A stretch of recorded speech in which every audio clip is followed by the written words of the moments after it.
Bangsa Mesir kuno menolak menanggalkan keyakinan berhala karena taklid buta mereka.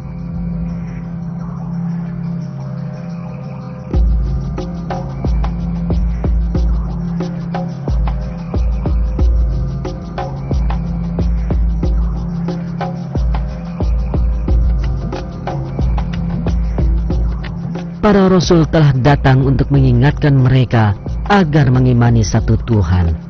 Tapi para pengikut Fir'aun selalu kembali pada keyakinan lama mereka. Akhirnya, Allah mengirim Nabi Musa sebagai utusannya di saat kaum Bani Israel tengah diperbudak.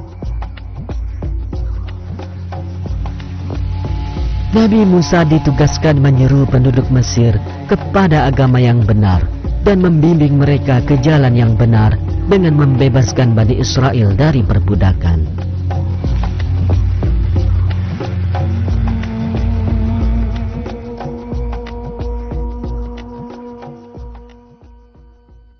Kami membacakan kepadamu sebagian dari kisah Musa dan Fir'aun dengan benar untuk orang-orang yang beriman. Sesungguhnya Fir'aun telah berbuat sewenang-wenang di muka bumi dan menjadikan penduduknya berpecah belah dengan menindas segolongan dari mereka, menyembelih anak laki-laki mereka, dan membiarkan hidup anak-anak perempuan mereka. Sesungguhnya Fir'aun termasuk orang-orang yang berbuat kerusakan, dan kami hendak memberi karunia kepada orang-orang yang tertindas di bumi Mesir itu, dan hendak menjadikan mereka pemimpin, dan menjadikan mereka orang-orang yang mewarisi bumi. Dan akan kami teguhkan kedudukan mereka di muka bumi, dan akan kami perlihatkan kepada Fir'aun dan Haman beserta tentaranya apa yang selalu mereka khawatirkan dari mereka itu.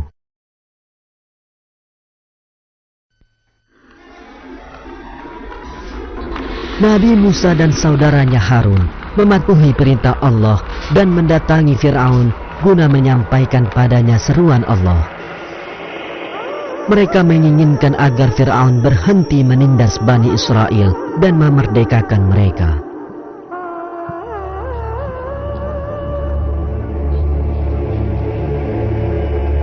Di sisi lain, agama yang diserukan Nabi Musa merongrong kekuasaan Fir'aun dan menempatkan dirinya sejajar dengan orang biasa lainnya.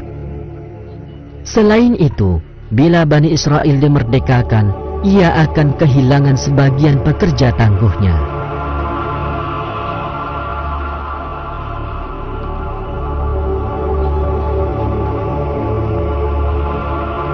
Karena semua alasan inilah, Fir'aun menolak mengikuti seruan Nabi Musa.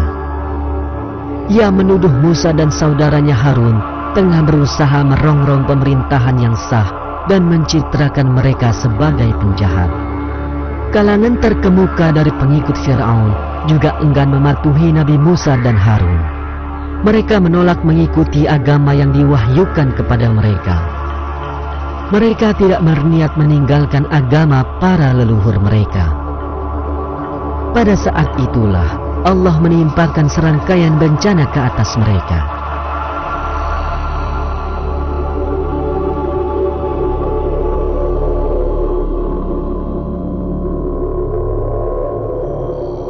Fir'aun berikut kalangan dekatnya secara taklid buta setia pada sistem banyak Tuhan dan kepercayaan berhala mereka. Dengan kata lain, agama leluhur mereka, dan mereka sungguh enggan melepaskannya.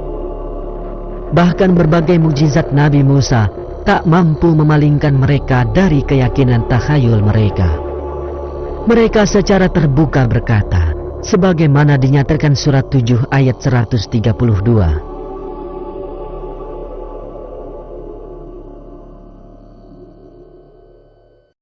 Mereka berkata, bagaimanapun kamu mendatangkan keterangan kepada kami untuk menyihir kami dengan keterangan itu, maka sekali-kali kami tidak akan beriman kepadamu.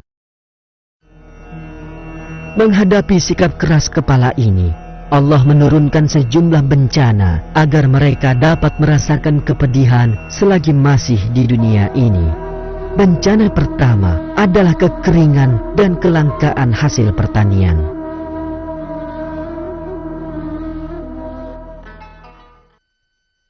Dan sesungguhnya kami telah menghukum Fir'aun dan kaumnya dengan mendatangkan musim kemarau yang panjang dan kekurangan buah-buahan, supaya mereka mengambil pelajaran.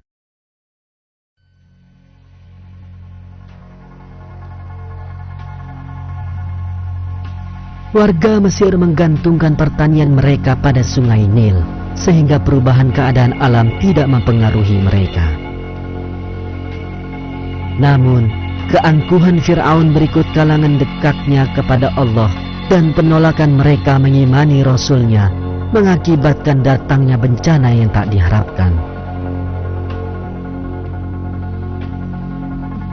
Seperti yang diduga, ketinggian air sungai Nil menurun tajam karena berbagai sebab. Dan jalur-jalur pengairan dari sungai tak mampu mengalirkan air yang cukup ke lahan pertanian. Panas yang sangat menyebabkan keringnya tanaman pertanian.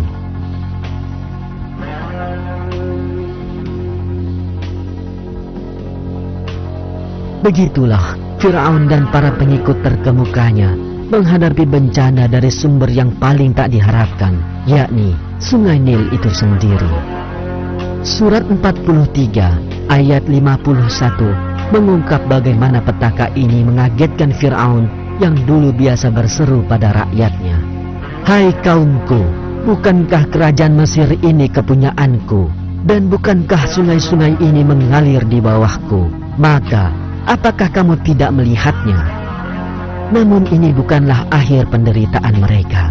Malahan, ini hanyalah permulaan. Serangkaian bencana lain terus menimpa menyusul kekeringan dan kegagalan panen.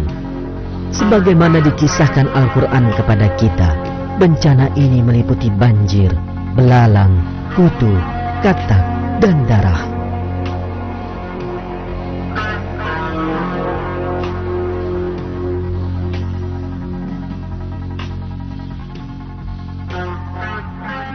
Meskipun ditimpa semua itu, Fir'aun dan kaumnya tetap saja menolak nasihat yang diperuntukkan kepadanya dan menyembah Allah.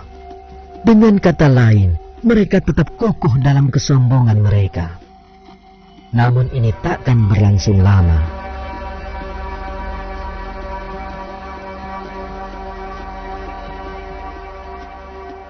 Karena Fir'aun tetap mengingkari kekuasaan Allah, meski beragam bencana telah menimpanya, maka Allah memerintahkan Nabi Musa memimpin Bani Israel keluar dari Mesir. Mereka mentaati Nabi Musa dan berangkat bersamanya meninggalkan Mesir.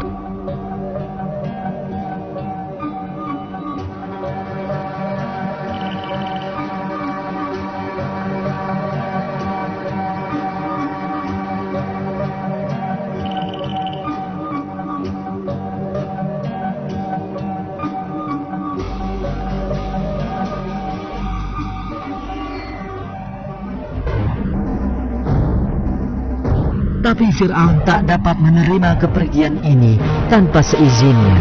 Karenanya, ia mengumpulkan pasukannya dan berangkat menyusul Bani Israel.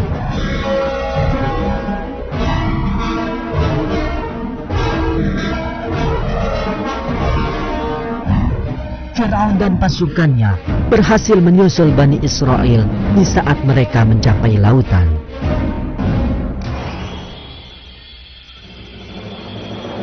Melihat keadaan ini, sebagian orang Bani Israel mulai menentang Nabi Musa.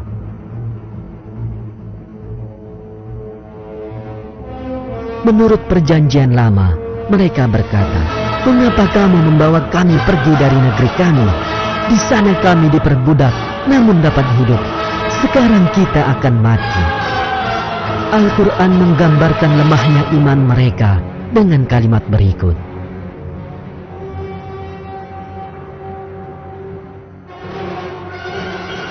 "Maka setelah kedua golongan itu saling melihat, berkatalah pengikut-pengikut Musa, 'Sesungguhnya kita benar-benar akan tersusul.'"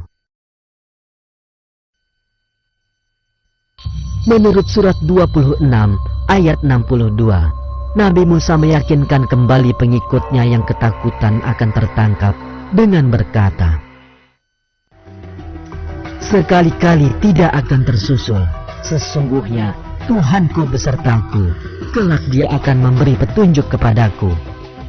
Di saat itu, Allah kembali menunjukkan perlindungannya terhadap Nabi Musa, yang kemudian terjadi dikisahkan dalam Al-Quran. Lalu kami wahyukan kepada Musa, pukullah lautan itu dengan tongkatmu. Maka terbelahlah lautan itu, dan tiap-tiap belahan adalah seperti gunung yang besar. Dan di sanalah kami dekatkan golongan yang lain, dan kami selamatkan Musa dan orang-orang yang besertanya semuanya. Dan kami tenggelamkan golongan yang lain itu. Sesungguhnya pada yang demikian itu benar-benar merupakan suatu tanda yang besar, dan tetapi adalah kebanyakan mereka tidak beriman. Dan sesungguhnya Tuhanmu benar-benar dialah yang maha perkasa, lagi maha penyayang.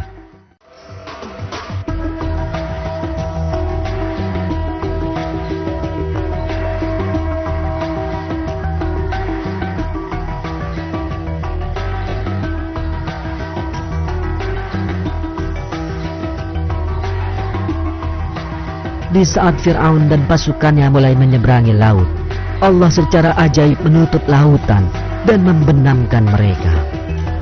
Al-Quran menyatakan, ketika Fir'aun sadar dirinya akan mati, ia menyatakan keimanannya pada Allah.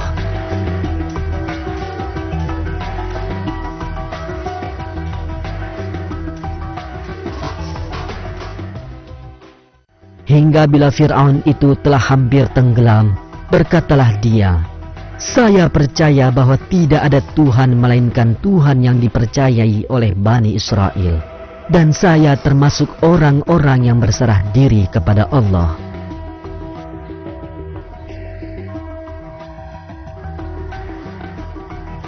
Namun Fir'aun berikut pasukannya tidak terselamatkan dan tenggelam. Kejadian ini diberitakan dalam ayat berikut. Apakah sekarang baru kamu percaya, padahal sesungguhnya kamu telah durhaka sejak dahulu, dan kamu termasuk orang-orang yang berbuat kerusakan. Maka pada hari ini, kami selamatkan badanmu supaya kamu dapat menjadi pelajaran bagi orang-orang yang datang sesudahmu, dan sesungguhnya kebanyakan dari manusia lengah dari tanda-tanda kekuasaan kami. Lalu Allah mengazab dan menenggelamkan mereka ke laut, karena mereka mengingkari tanda-tanda kekuasaannya dan mengabaikan peringatan darinya. Menyusul kematian Fir'aun, Bani Israel pergi menuju negeri yang telah dijanjikan Allah pada mereka. Dan kami pusakakan kepada kaum yang telah ditindas itu negeri-negeri bagian timur bumi dan bagian baratnya yang telah kami beri berkah padanya. Dan telah sempurnalah perkataan Tuhanmu yang baik sebagai janji untuk Bani Israel disebabkan kesabaran mereka.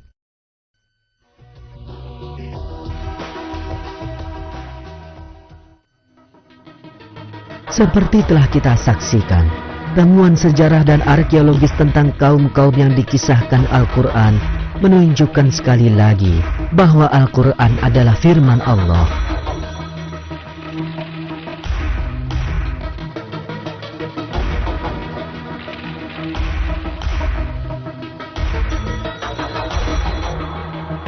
Manusia hendaknya mengambil pelajaran dari apa yang menimpa kaum ini dan berusaha mencari jalan untuk lebih mendekatkan diri kepada Allah. Hanya dengan cara inilah mereka dapat berharap keberuntungan di akhirat kelak.